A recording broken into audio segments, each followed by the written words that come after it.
The parents stared at the report with wide eyes as they scanned through the report of how the villagers treated him over the years.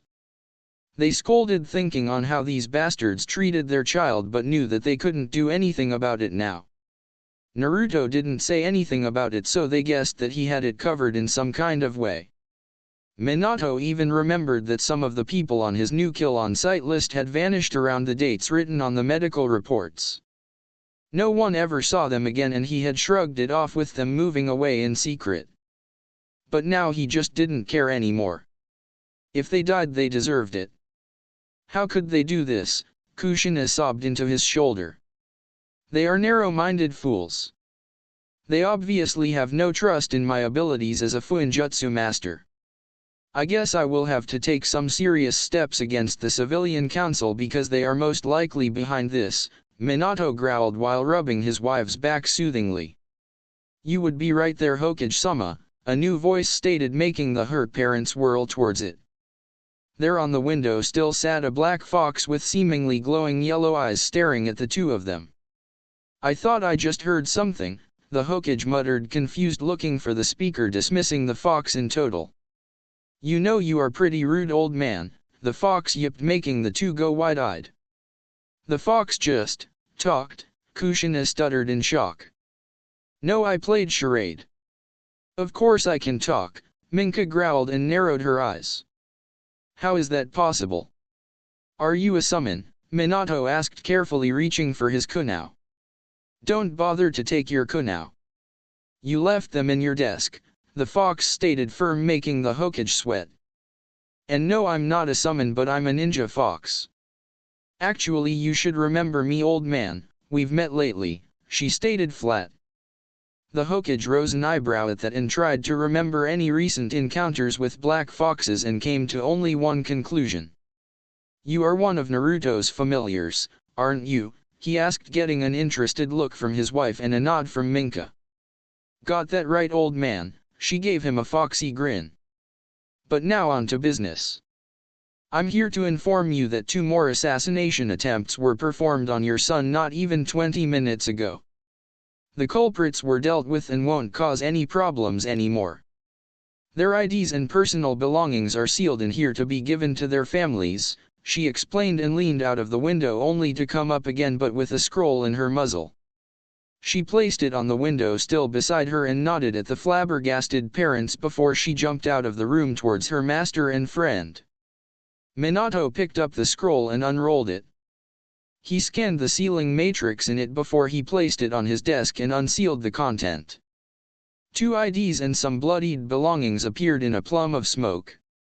Jonin Kazehana's Yubishu and Shinin Asato Terano, he muttered, looking at the IDs with hatred.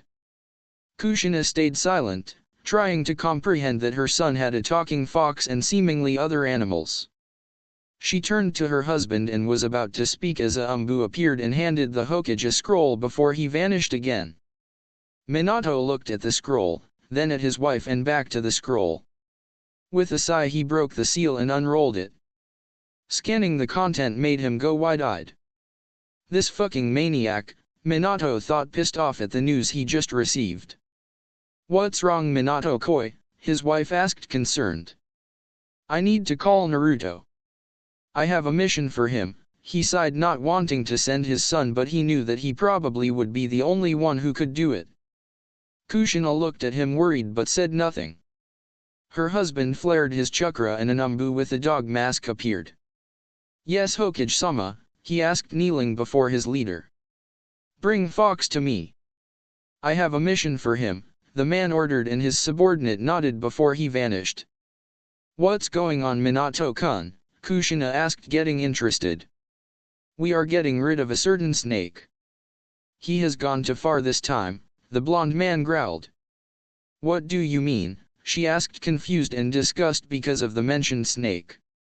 He seemingly captured a surviving Uzumaki for his experiments before the Umbu could make her an offer to come to Konoha, he growled, making his wife bristle in anger. He what? She yelled as Naruto appeared in his usual Umbu outfit. You called Hokage-sama? He asked, kneeling. Stand up, Naruto, the man ordered, and he complied while making a gesture to his wife to calm down. You are to go on a search and rescue mission, the blond man explained before he passed the scroll to his son. Orochimaru seems to have captured a surviving Uzumaki for his sick experiments. I want you to sneak into Otagakure and rescue her. And get any useful information you can get. Should you be able to kill Orochimaru without compromising your mission, then do so, the leader ordered serious while his son read the report he was handed. Naruto growled reading it. Blue sparks appeared around his hands before the scroll erupted in blue flames before it turned to ash and fell to the floor. The teen's fists were covered in blue flames, but he sighed and calmed down, making the flames vanish. His parents stared at him wide-eyed. They didn't know that he had such a high fire affinity. Well, he had the Rinnegan, but this was incredible. Will I get a team or should I do this alone? He asked with barely restrained hatred. You will get Squad 3. They will support you during your mission. The team will be waiting for you at Umbu HQ in 1 hour, the teen nodded. Good. Please give the trainees to Weasel. He will make good progress with them, he requested and bowed before he turned to leave. Please be careful, Naruto, Kushina whispered, not wanting him hurt. He only looked at her and nodded before he vanished in a fire shunshin, leaving only a few red feathers in his wake. Are these? Minato thought, astonished at what his son seemingly had achieved.